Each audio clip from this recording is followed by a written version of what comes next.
Samantala, maaari nang ilabas sa susunod na linggo ang resulta at partial recommendation ng Quad Committee ukol sa usapin ng extrajudicial killings. Samantala, nagpahayag naman si Senator Ronald Bato de la Rosa na plano nitong maglunsad ng sariling investigasyon kaugnay ng issue. Ang buong detalye sa ulat ni Arnold Herrera.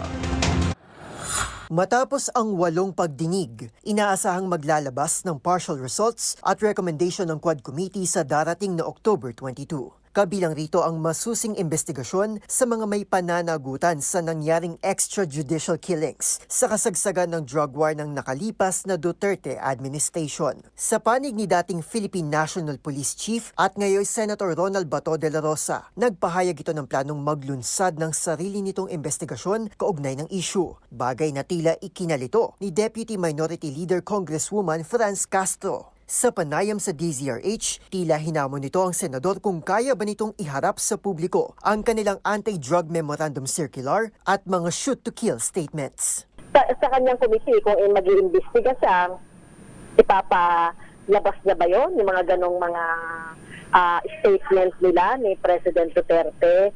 Kaya talagang katawa-tawa po kung mag-iimbestiga ang Senado na pamumunuan niya.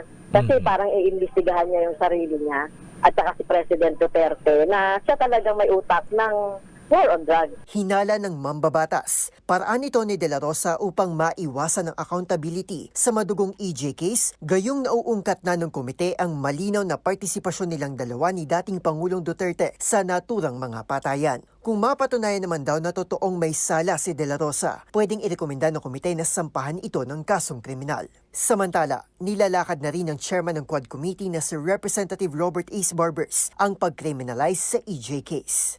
Nakatakda namang magpatuloy ang mga investigasyon ng komite hanggat marami pang lumulutang na mga resource persons na nais tumistigo sa mga kasong inuungkat nito. Para sa MBC TV Network News, ito si Arnold Herrera. Una sa Pilipinas, una sa Pilipino.